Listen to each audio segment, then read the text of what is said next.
Ya, jadi materi kali ini kita masuk ke konsep dari Object Oriented Programming. Nanti banyak yang harus dipahami terkait dengan konsep OOP ini. Yang nanti ke depan juga pasti banyak kita bahas ya. Baik, langsung saja.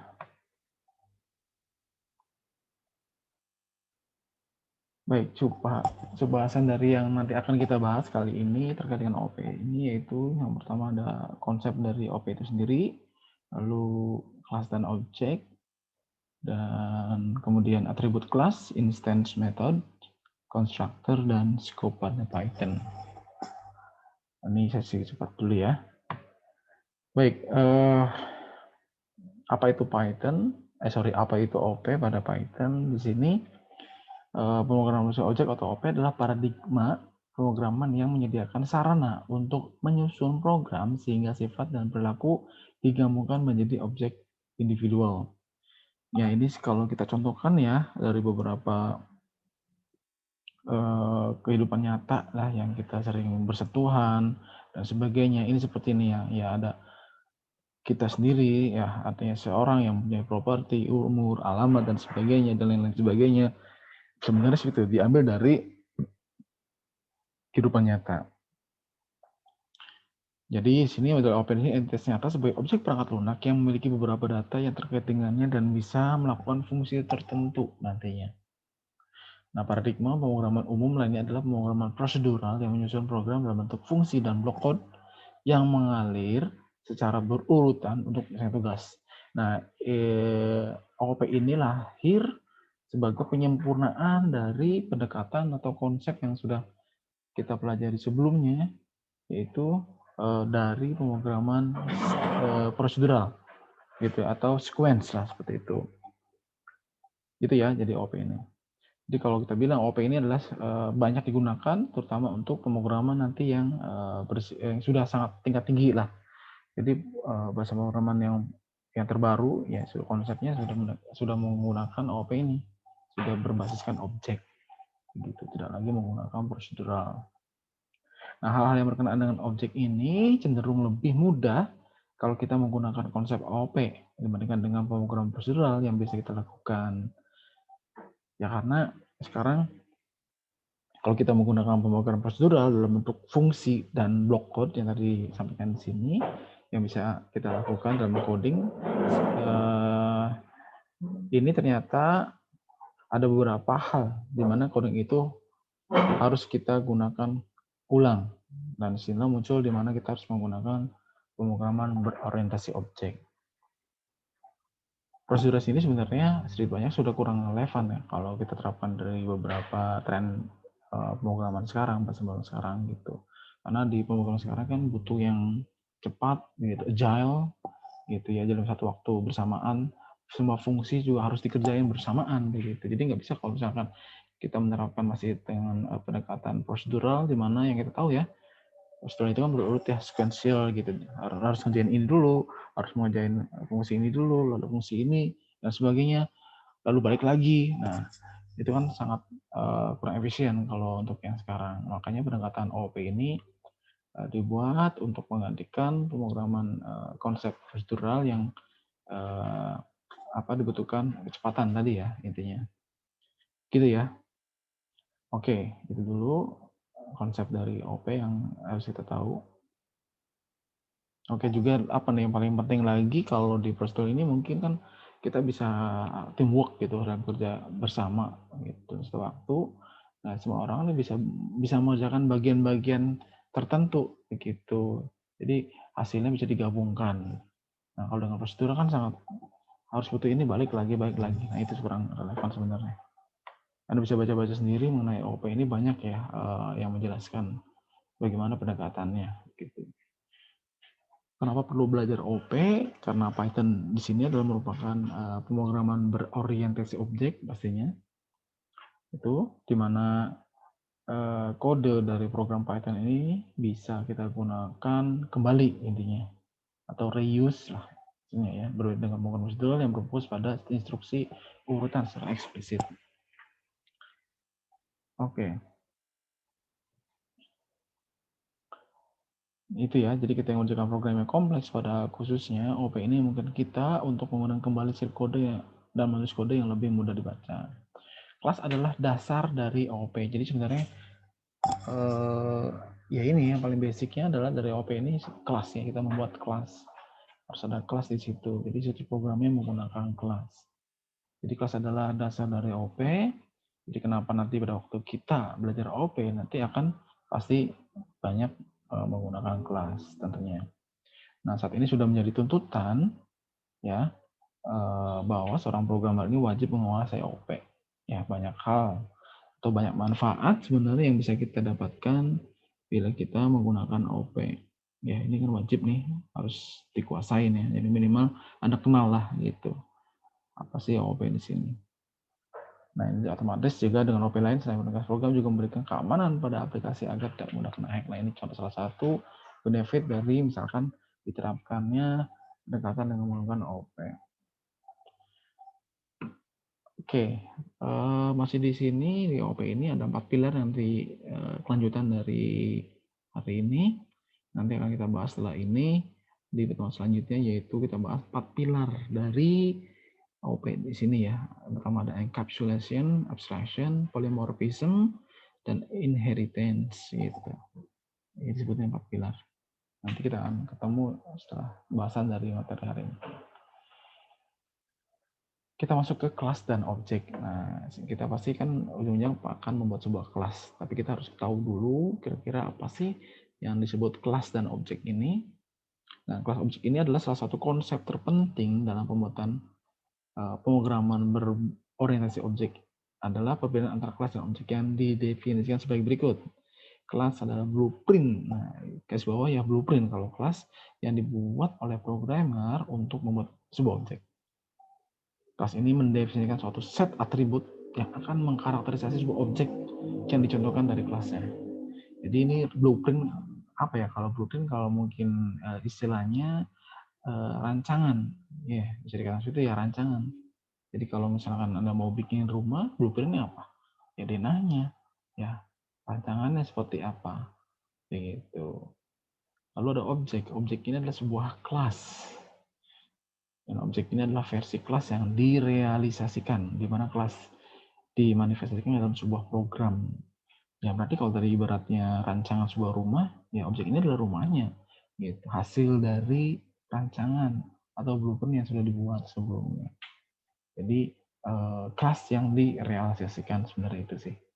Itu cara gampang ya. Tapi mungkin banyak apa yang bisa digambarkan mengenai apa ini kelas atau objek gitu ya. Anda bisa cari-cari lebih lanjut ya. Oke, itu sih sebenarnya. Kemudian kita coba lagi selain itu, oke ini adalah beberapa istilah dalam OOP ya. Istilah dalam OOP ada kelas variable, kelas member, function overloading, inheritance, nanti object. Nah ini method juga. Method adalah jenis fungsi khusus yang diberikan dan khusus. Objek adalah contoh unik dari struktur data yang didefinisikan dari kelasnya. Oleh objek terdiri dari kedua anggota data variabel, data atau variabel kelas dan variabel contoh dan metode. Sebenarnya ini penjelasan secara formalnya begitu, tapi mungkin lebih gampangnya nanti kalau misalkan langsung dicontohkan dengan coding programnya ya. Gitu. Ini bisa Anda pelajari lagi dengan melihat nanti beberapa contoh penerapannya. Oke, kita masuk ke kelas ya. Sekarang masih di penggambaran tentang kelas dulu di sini. Nah, kelas berapa itu seperti apa? Nah, dalam pemrograman PBO begitu, kelas adalah struktur terdefinisi yang terdiri dari fungsi dan variabel. Nah, sebuah kelas itu pasti di dalamnya sudah sangat erat hubungannya. Itu dia ada variabel dan juga pasti ada fungsinya di situ. Itu ya nggak bisa dipisahkan ya di dalam kelas itu pasti ada variabel dan fungsi. Nah, secara garis besar ada dua bagian utama dalam sebuah kelas, yaitu kelas deklarasi dan kelas bodinya. Untuk apa sih dua komponen utama ini? Ya pasti ya kalau kelas deklarasi fungsinya seperti ya mungkin kita belajar dulu algoritma ya, ada namanya deklarasi ya kan, dan juga ada deskripsi. sama aja ya. Berarti kalau kelas deklarasi ya tempat untuk kita mendefinisikan pastinya. Kalau ini di sini tempat mendefinisikan nama kelasnya. Begitu kalau yang dulu kan di algoritma itu mendefinisikan nama variabel, nama tipe data, konstanta dan sebagainya. Tapi kalau di sini kelas deklarasi ini fungsi untuk mendefinisikan terutama adalah nama kelasnya. Gitu. Sedangkan selanjutnya ada kelas body ini tempatnya untuk mendeklarasikan variabelnya. Nah, ini berarti kelas body itu baru di situ untuk mendefinisikan variabelnya. Juga selain itu ada untuk tempat sebagai konstruktornya dan juga fungsinya otomatis di situ ditempatkan di dalam kelas body. Gitu ya. Dan objek adalah instansi dari sebuah kelas. Atau tadi katakan objek ini adalah apa namanya? Objek ya, objek dari hasil dari kelasnya, blueprint dari kelasnya. Begitu. Statement kelas digunakan untuk membuat definisi kelas baru dan nama kelas segera mengikuti nama kelas. Kata kunci tersebut diikuti oleh titik 2. Ini untuk cara penulisan sebenarnya. Nah, untuk di sini kita lihat untuk mendefinisikan sebuah kelas. Cara mendefinisikan sebuah kelas pada Python bisa kelihatan ada tulisannya nih kelas ya, huruf kecil semua. Kemudian diikuti dengan class name. Nah, ini ya sudah kesepakatan penulisannya seperti ini ya. Class name, ciri khas dari penulisan kelas, nama kelas huruf pertamanya itu besar. Ya. Kalau ada dua kata, ya kata kedua juga huruf besar. Kalau cuma satu, ya berarti huruf besar juga sama depannya. Kemudian di sini ada titik 2. Tergantung dari kondisinya, dia mempunyai parameter atau tidak. Kalau misalkan dia kelas tersebut punya parameter, ya berarti diikuti sebelum titik 2 ini ada kurung buka tutup. Gitu. Kalau nggak ada ya langsung titik 2 diikuti dengan di sini optional untuk dokumentasi kelasnya. Gitu ya. Nah, ini contoh kalau kita lihat di sini dari sebuah contoh kelas ya. Nah, kelas kalau dalam kelas diagram, nah ini kalau sebuah kelas diagram kalau mungkin Anda belajar nanti di RPL ya, rekayasa perangkat lunak, mungkin ada dibahas mengenai kelas diagram seperti ini. Ada nama kelas ya, nama kelas atau my class di sini. Kita lihat di sini ada hello ya, hello nama variabel juga ada stringnya. Ini disebutnya adalah atribut kalau misalkan di kelas ya. Kalau di sini ini disebutnya atribut dan function di sini adalah metodenya. Yang baris kedua ini adalah metode. Nah, kalau di kelas diagram ya berarti kalau ini variabel dan ini function gitu ya. Tapi kalau di sini kita sebutnya kalau yang pertama di sini disebutnya adalah sebuah atribut gitu. Ada juga yang namanya field juga di beberapa literatur ya. Ada yang juga namanya property. Jadi macam-macam ya. Tapi ini sama. Gitu ya. Di OP ya, terdiri dari sebuah kelas itu terdiri dari ada dua komponen utama, yaitu ada yang nama atribut itu yang sini kalau di kelas diagram namanya variable, atau juga kalau di OP ini atribut atau field atau property, dan juga ada satu lagi namanya methods. Ada juga yang nama behavior, ada yang namanya function juga ada. Ya, tapi kalau di kelas diagram ini adalah variabel dan fungsi. Gitu ya. Jadi diulangin, di sebuah kelas ada dua komponen utama, yaitu ada sebuah atribut dan juga ada sebuah method. Gitu ya. Nah, kita coba kita lihat dari contoh my class ini sebuah my class ini ya, kita coba terapkan ke dalam Python seperti apa. Kita lihat. Ini my class, sebuah nama kelas ya. Ada kelas, my class, jadi kita klik dua, berarti ini tambah parameter. Lalu ada hello sama dengan hello world. Lalu ada function, di sini ada function self, nanti self ini atau apa dijelaskan. Ada di slide berikutnya. Lalu akan mencetak pesan ini dari dalam kelas. Lalu my object sama dengan nah, my object ini adalah untuk membuat objeknya. Ini hasil dari kelasnya ini adalah di sini my objeknya. Ya, ini adalah untuk membuat objek ya, ini. Jadi ini kita akan memanggil kelas ini, gitu. Kelas dari my class, dari my class ini. Ya, Jadi my object ini sama dengan my class, berarti artinya dia memanggil class my class. Gitu. Jadi ini adalah instance dari my class di atas. Jadi my object ini adalah merupakan instance dari my class di atas. Itu dulu ya.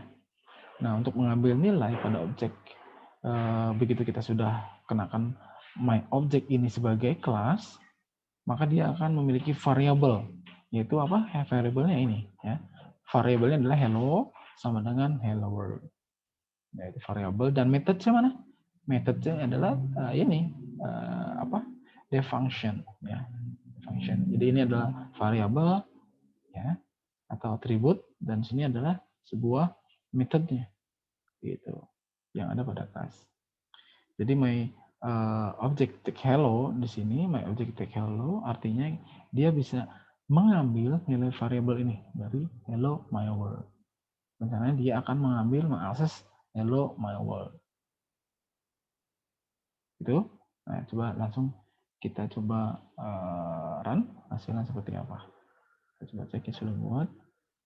Jadi mana? Di sini ya. Nggak usah. Itu ya. Coba run saja. Nah, gitu ya. Hello world. Jadi sama ya. Jadi ini kelas memanggil, jadi dialiaskan menjadi my object, jadi sebuah objek ya, atau dimasukkan dalam my object dari my class ini. Nah, lalu my object.hello ini akan dipanggil kembali. Ya, hello, ini hello, lalu di print out. Hasilnya seperti ini. Itu ya. Oke. Contoh 2 di sini masih pada contoh ini kita akan membuat sebuah objek, tapi lebih dari satu objeknya. Nih, ini tambahan ya. Ada 2 objek ya, artinya lebih dari satu. Objek pertama itu my class 1, dan objek 2 adalah my object 2. Tapi tetap dia mengambil my class-nya, sebuah instance dari my class. Begitu ya. Nah, bandingkan artinya dari sini, dari sebuah rancangan itu bisa menurunkan, bisa menghasilkan beberapa objek sebenarnya. Gitu ya, sangat-sangat efisien. Nah, objek 2, misalkan kita lihat di sini ya. Objek 2, hello-nya kita ganti di sini. Objek 2, kita hello-nya akan ganti dengan tulisan selamat datang di dunia Python. Gitu. Gitu ya, kayak gitu ya. Nah, kemudian kita cetak dari objek 2 ini, dan kita cetak dua-duanya untuk perbandingan antara objek 1 dan objek 2. Apakah si my object 2 ini sudah berubah? Yang tadinya pesan ini dari dalam kelas, atau hello world, sorry, dan ini ke dalam, ini baru nyetak yang ini dulu ya, baru nyetak yang atributnya dulu, belum ke functionnya, ya.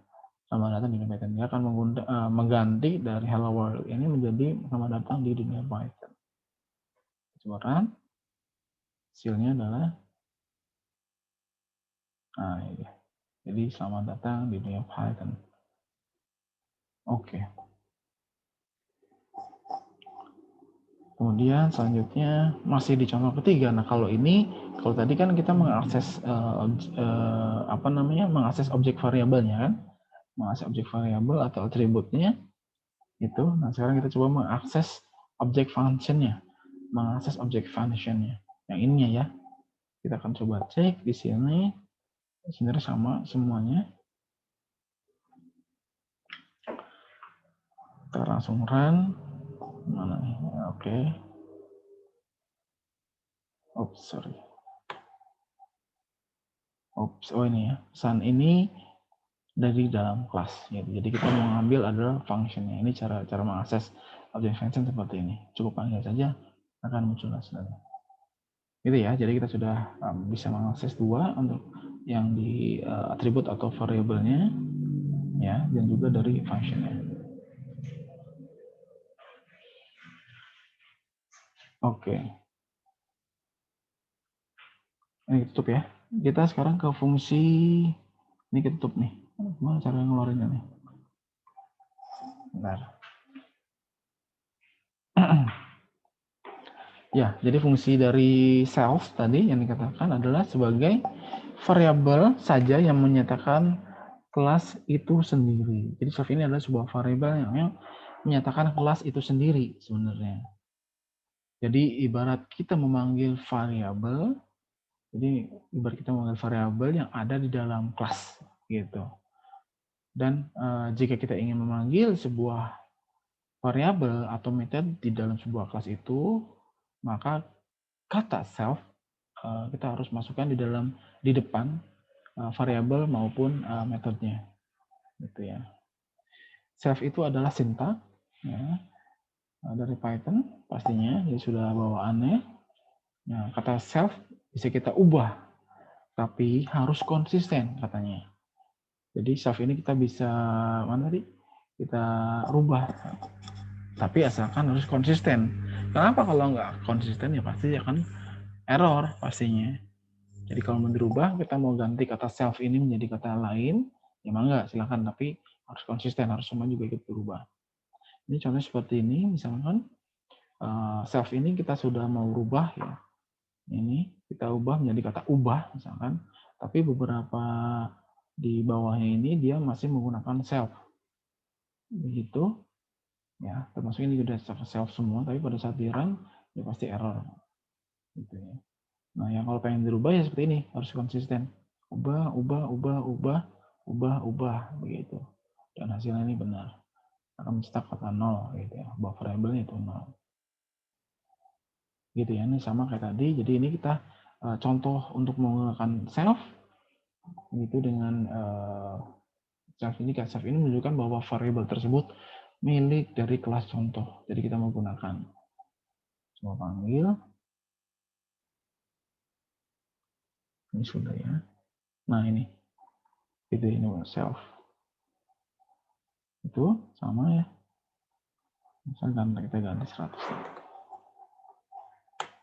Ya, jadi hasilnya 100. Tuh. Dan ini contoh yang tadi ya, tidak menggunakan if yang ubah gitu ya. Ini sama, nanti hasil juga sama ya. Keluaran misalnya 0, kita ganti misalnya 200. Nah, juga bisa. Ini dengan kita rubah nama self-nya dengan kata sendiri. Menggunakan kata-kata sendiri. Oke, selanjutnya kita di sini ini gimana spek ini ke atasnya atau geser saja? Oke, sini ya.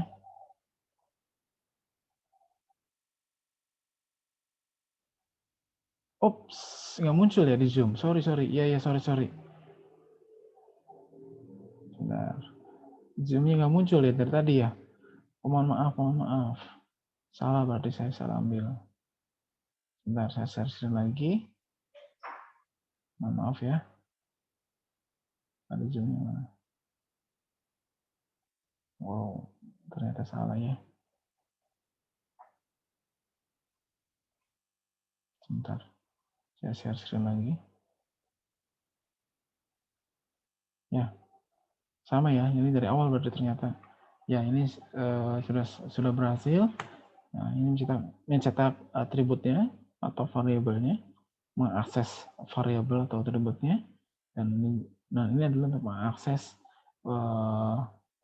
sama atributnya, tapi kita coba tambahkan dengan objek yang lain. Kita tambahkan beberapa objek lagi, dan ini adalah untuk mengakses functionnya, seperti itu. Misalnya dalam kelas, nah ini kita functionnya. Dan ini untuk mengganti self, ya, tetap menggunakan self, dan ini mengganti kata self yang tadi, gitu. Ini 100, ya sama ya. Oke, maaf ya tadi nggak kelihatan ternyata. Coba run lagi. Nah, selanjutnya ini sudah ya. Jadi kalau ini akan terjadi error, kalau kita rubah jadi harus konsisten. Ini kemudian selanjutnya kita gunakan self. Nah, ini sudah, dan ini tidak menggunakan self tadi sudah. Nah, contoh lain dengan menggunakan self di sini, kita lihat ya. Sama ya sebenarnya. Kita lihat di sini contohnya sebuah kelas gitu ya. Sebuah kelas, kalau kita lihat di sini kelas mahasiswa. Begitu. Ya, contohnya sebuah kelas mahasiswa ada NIM, nama, prodi, dan IPK. Nah, kemudian di sini ada deskripsi self-nya. Lalu kita deskripsikan stringnya di sini. Ya, di sini kita akan tujuannya mengambil nama dan IPK-nya. Dan artinya nama dan IPK juga akan tampil prodinya dari mahasiswa tersebut yang kita masukkan datanya, dan kemudian kita coba tampilkan hasilnya. Jadi contoh di sini kita buat objek mahasiswa, objek MHS maksudnya. Ini objeknya, objek MHS yang mengambil kelas mahasiswa, ya. Objek MHS yang mengambil kelas mahasiswa, ya. Ini mahasiswa. Kemudian kita isikan NIM dan prodinya. Nama dan nama tidak disebutkan ya karena sudah ada, jadi supaya itu mengisi kekosongannya yaitu adalah NIM dan prodi. Kita coba print, hasilnya adalah ini. Oke. Sama ya. Bentar. Ya, jadi Bagas merupakan mahasiswa teknik mereka dengan IPK 3,56. Jadi ngambil datanya dari sini. Oke. Jadi sama ya kelihatannya. Jadi sebuah ini kita bisa mengambil rancangan yang ada di kelas mahasiswa. Pertama kali nama berarti kita sudah panggil namanya. Asalkan kita tulis panggilkan self. Self ini mengambil kelas sendiri begitu. Kelas sendiri berarti kan dari deskripsi ini. Nah, kalau mengambil self kita panggil self yaitu berarti dari namanya. Itu Bagas return string kita panggil lagi. Dan di sini akan cetak mahasiswa yang lainnya adalah mahasiswa NIM dan mahasiswa prodinya apa. Lalu deskripsi tampilkan hasilnya 3,6. Oke. Sama masih di sini.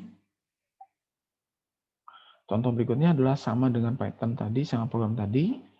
Kita bisa tambahkan lagi sebuah objek baru atau di sini sama ya kasusnya. Kita tambahkan objek lain-lain ya. Kalau tadi kan objeknya cuma mahasiswa 1, kita tambahkan objek mahasiswa 2, kita isikan nama, NIM, prodi, dan IPK-nya, dan hasilnya kita bagi taran. Ya.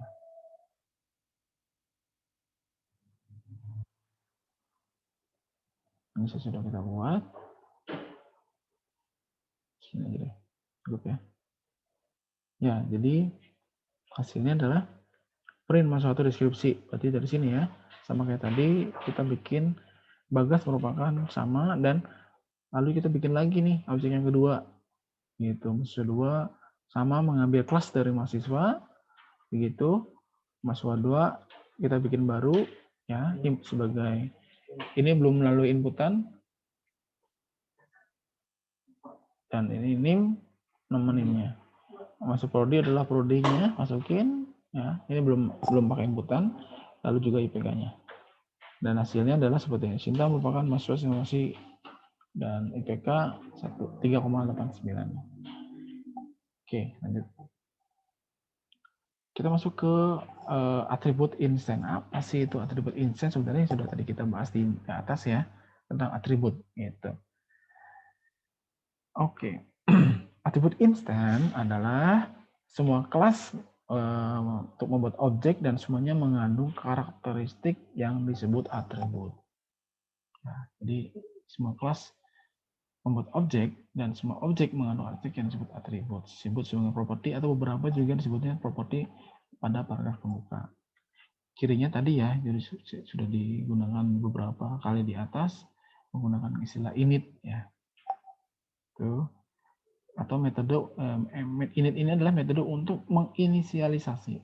Jadi misalkan atau tentukan gitu ya atribut awal objek dengan memberi mereka nilai defaultnya atau side state. Jadi init adalah inisiasi atau nilai defaultnya. Nah, untuk membuat inisiasi ini atau atribut objek awal kita bisa menggunakan tulisan kata-kata init atau initial. Ini kelebihannya. Jadi 2 underscore sebelum kata init dan 2 underscore setelah kata init. Ini itu initial, lalu kurung buka tutup siku. Di mana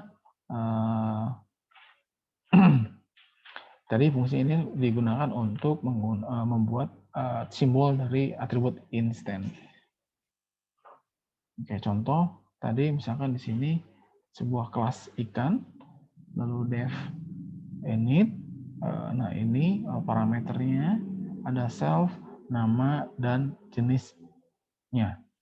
Jadi kita sudah membuat ya sebuah tetapan atau default bahwasanya sebuah ikan ini dia memiliki 2 atribut, yaitu nama dan jenis.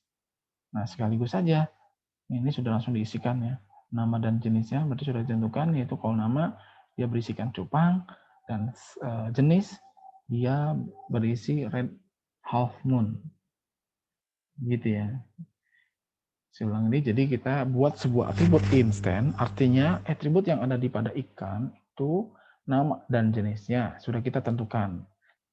Bahwa ini adalah dari init sampai ini, dari sini sampai red half moon itu adalah merupakan nilai defaultnya. Jelas ya? Oke, jadi ini sudah. Nah, dalam kasus ikan tadi, setiap ikan itu mempunyai nama dan jenis pastinya. Jadi ingat, intinya waktu kita mendeklarasikan sebuah ikan, objek ikan ini maka dia punya atribut default, yaitu nama dan jenis. Di sini kita tidak perlu memanggil initnya, kelas akan dipanggil otomatis setelah kita membuat instan ikan yang baru. Itu intinya sih ya, jelas ya. Jadi dia akan, catatannya kita perlu memanggil init karena kelas akan memanggil secara otomatis jika kita membuat instan baru itu tadi ya, objek-objek tadi. Gitu ya. Nah, ini contohnya. Contoh dari atribut instan, contoh ini adalah kelas ikan, yaitu dari spesies ikan. Nah, kalau di sini kita membuat instansiasi untuk ikan, di sini untuk spesies, dia memiliki 2 atribut default, yaitu nama dan jenis. Sama kayak tadi ya. Setelah tadi atribut atau instant atribut, sekarang kita masuk ke instant methods-nya. Pasti ya, ada atribut, ada method. Nah, yang metodenya di sini sama dengan atribut tadi.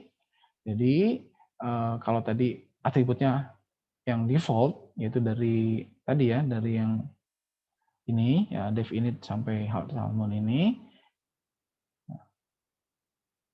Kita lihat di yang di instant method di sini, kita membuat sebuah metode yang secara defaultnya sudah ada pastinya, ya kan?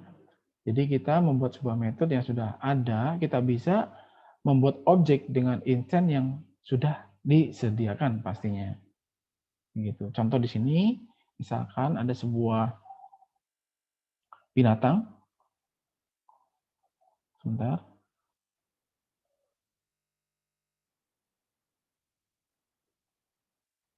Ini sebuah ada binatang. Ya. Aduh, saya bacain jadi nggak fokus nih. Ya ini sudah. Nah ini instansiasi objek dengan nama zebra. Ya, zebra adalah sebuah binatang dengan berisi mamalia. Nah contoh di sini ada binatang, objek sebagai parameternya. Nah ini kelas binatang, objek. Nah ini ada parameternya.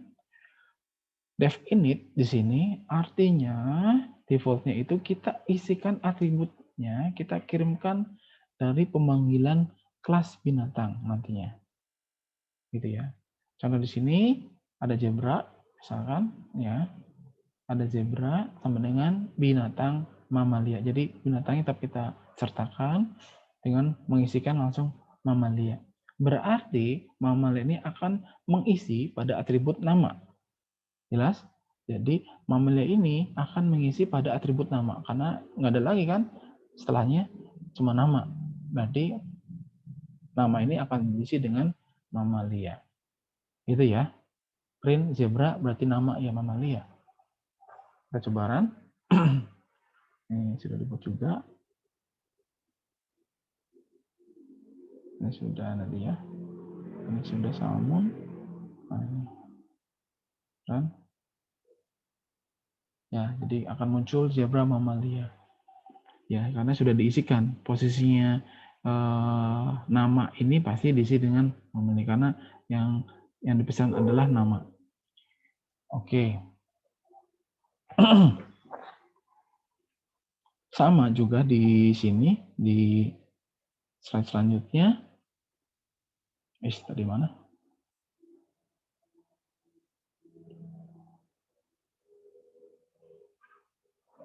Sini ya. Oke. Kemudian kita tambahkan juga bukan hanya sekedar nama dan jenis kelamin, ada juga atribut yang lain. Misalkan kita tambahkan. Berarti pada saat pemanggilan kodenya kita bisa isikan mamalia dan jantan. Jadi tambahkan di sini ada satu ya, tambahan lagi yaitu jenis kelamin. Yang sama sebenarnya kayak tadi ya, untuk metode ini, tapi posisinya bukan di atribut tapi di dalam metodenya. Ya, zebra, mamalia, jantan. Tapi tetap masih di dalam di initnya ini kita pesan dua ya, nama sebagai atributnya ya, yaitu nama dan jenis kelamin. Maka kita isikan isinya yaitu mamalia untuk nama dan jantan untuk jenis kelamin. Selain itu juga kita juga bisa buat lagi objek baru. Nah, ya kita mau coba objek baru nih. Objek barunya yaitu ayam dalam ini. Ayam sama dengan ngambil kelas binatang yaitu berisi aves dan betina. Gitu ya. Di sini berarti kita selain memunculkan zebra yang merupakan binatang mamalia dan jenisnya jantan, kita mau bikin objek baru namanya ayam dengan isinya adalah sama ya, merupakan binatang aves dan jenis kelaminnya adalah betina. Oke, paham ya? Jadi ini kelasnya binatang, yaitu dengan dua objeknya, yaitu zebra dan ayam.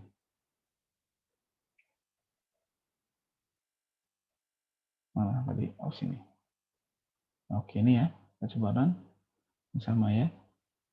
Nama, jenis kelamin, jantan, aves, betina. Oke, gitu ya. Jadi ini mamalia dan jantan. Kita nyetak ini mamalia dan jantan. Serta untuk yang ayam berarti dia nyetak aves dan betina. Untuk jenis kelaminnya. Oke, sedikit lagi. Lalu kita ke konstruktor. Kalau kita sudah buat tadi ada metode itu yang dinamakan dengan konstruktor atau atribut instance, kita isikan dengan konstruktor. Kita istilahkan dengan istilah konstruktor. Jadi jangan bingung ya. Ini sebenarnya banyak istilah sih yang mau saya sampaikan di sini.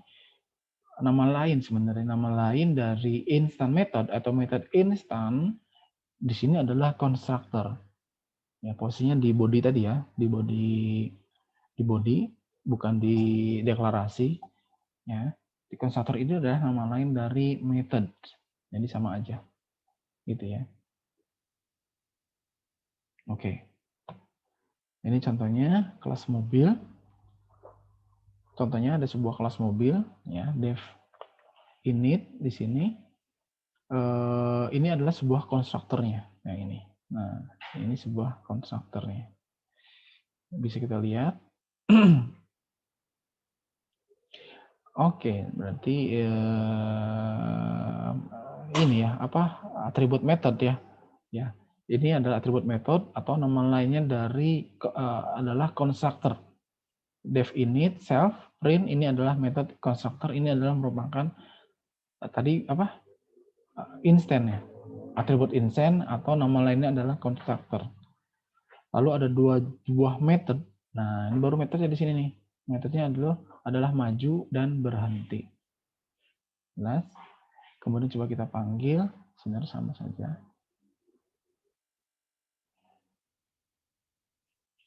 Ya, nanti hasilnya adalah, jadi ini adalah sebuah metode konstruktor. Ya, namanya adalah metode konstruktor. Tapi sebenarnya ini kalau di atas yang udah kita tahu bersama, kalau di atas ini adalah yang cirinya init, inisial ini adalah merupakan atribut ya, instant. Sedangkan yang tidak ada initnya, ini adalah merupakan function ya, function instant. Oke.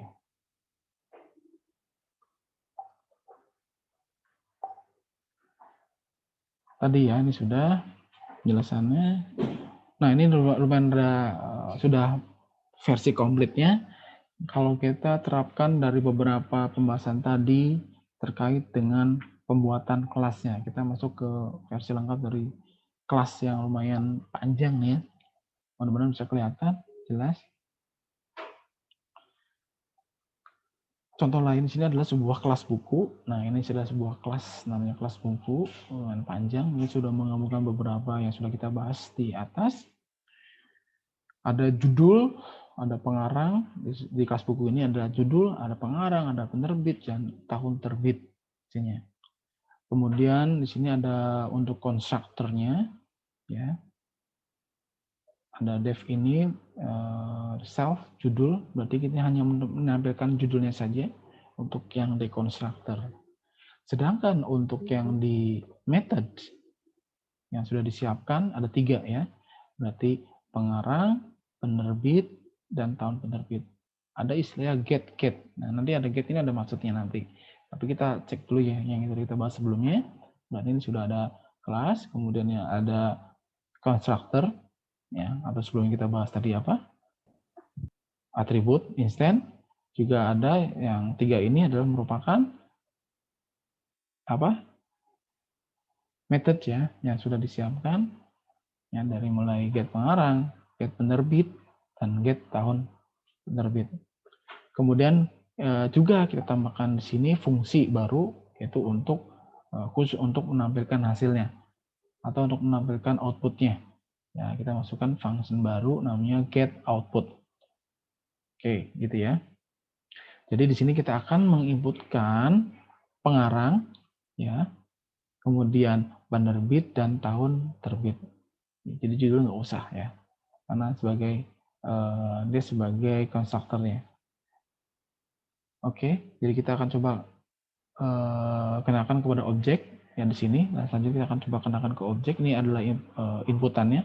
Kita akan coba di sini kita inputkan pengarang ya dengan ya pengarang, penerbit, dan tahun terbit dengan ada function input di sini, metode input, dan kita kenakan ke dalam beberapa objek ya, objek pengarang untuk menampilkan hasilnya. Oke. Dan ditampilkan di get output function yang sudah kita buat sebelumnya. Itu kita coba run.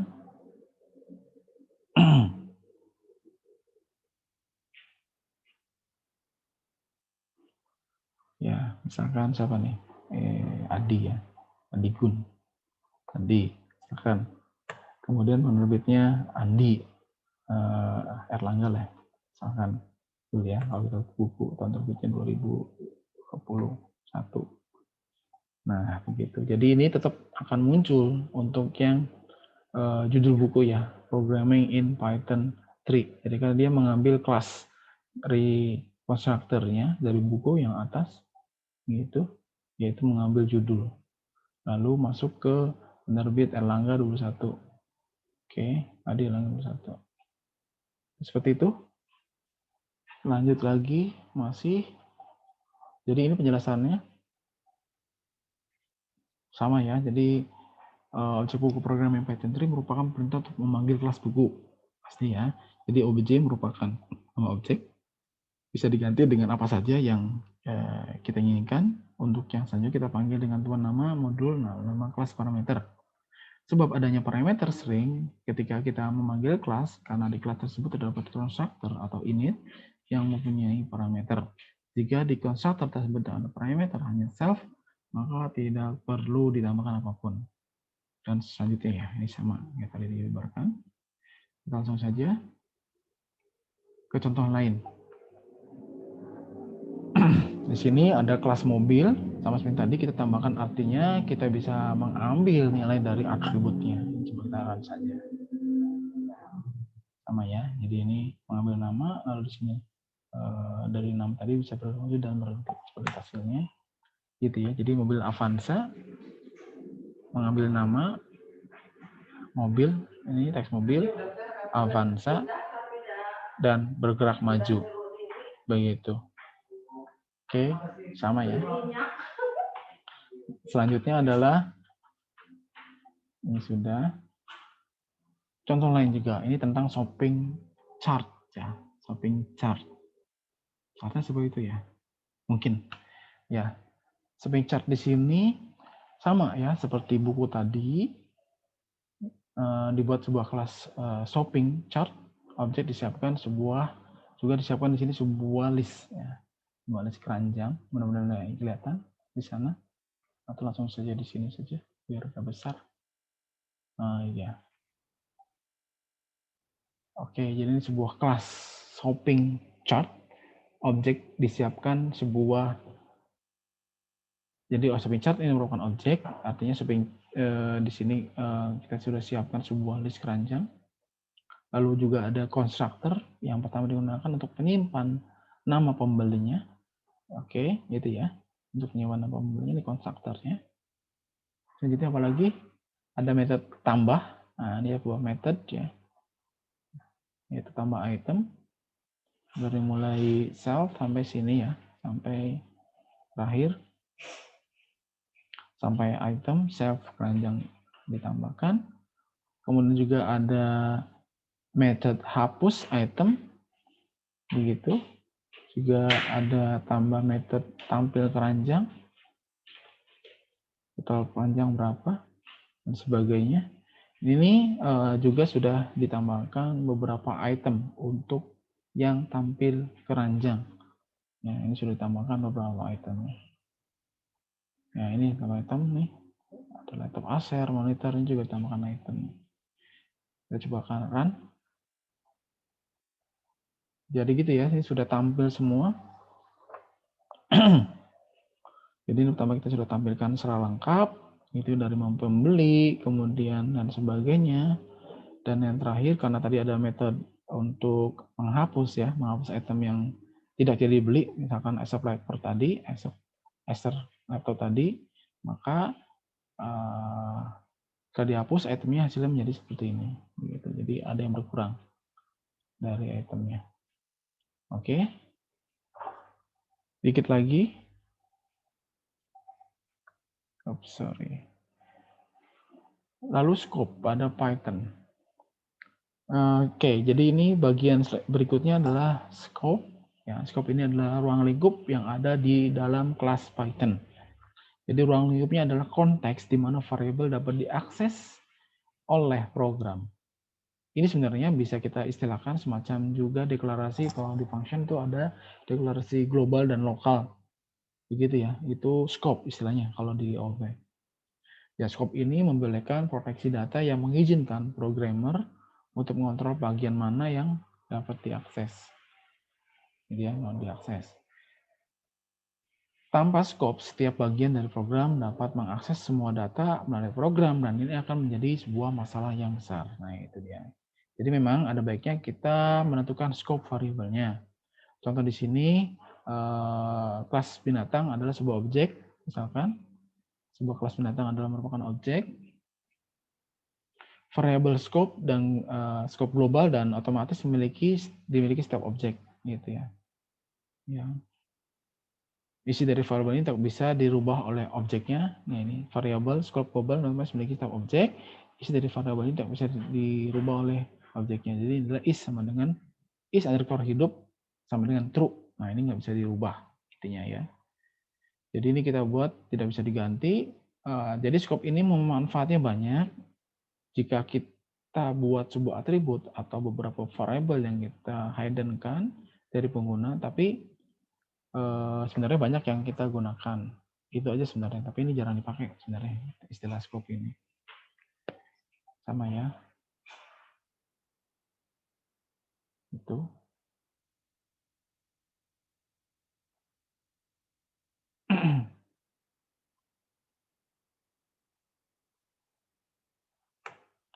Ya, ini hasilnya sama seperti ini. Terakhir tentang properti. Ya, jadi properti di sini adalah kalau kita lihat di atas kita gunakan semua ya kata-kata yang tadi ya. Kalau kita kaitkan pada kelas buku. Nah, ini kan ada get gitu ya. Ini sebenarnya untuk memperingkas aja gitu, properti. Itu adalah memperingkas ya. Kalau kita pakai get tadi, kita bisa ganti dengan properti. Ya, karena di Python kita bisa menentukan properti untuk get, set, dan nah ini kita bisa tentukan untuk get, set, dan delete. Atau misalnya kita bisa gunakan untuk getter, setter, dan deleter yang diberikan. Ya, atau kita bisa tentukan dengan fungsi propertinya. Contohnya misalkan nih ada sintaknya properti fget, fset, fdel gitu ya. Atau bebas ya istilahnya. Ini kita bisa contoh saja. Atau bisa kita gunakan contohnya tadi ya ada getx, setx gitu atau delx dan sebagainya. Oke, jadi dalam kode bawah ini properti digunakan untuk sebagai dekorator. Objeknya adalah fungsi x. Tapi di dalam kode atas tidak ada tempat untuk fungsi objektif dalam argumen. Nah, ini dia. Jadi ini ya yang tadi kita bisa ganti dengan getx, setx, dan delx begitu. Lalu ini posisi di sini ya, delx ini jadikan fdx properti. Atau juga bisa dengan kayak gini. Jadi boleh pakai ini, boleh pakai ini. Ini pakai simbol ampersand ya. Properti ini untuk yang getx, ini setter, dan di sini untuk deleter. Itu kita lihat hasilnya. Aduh, sudah ya. Oh ini terakhir berarti ya. Meeting name Adam dan setting name to John.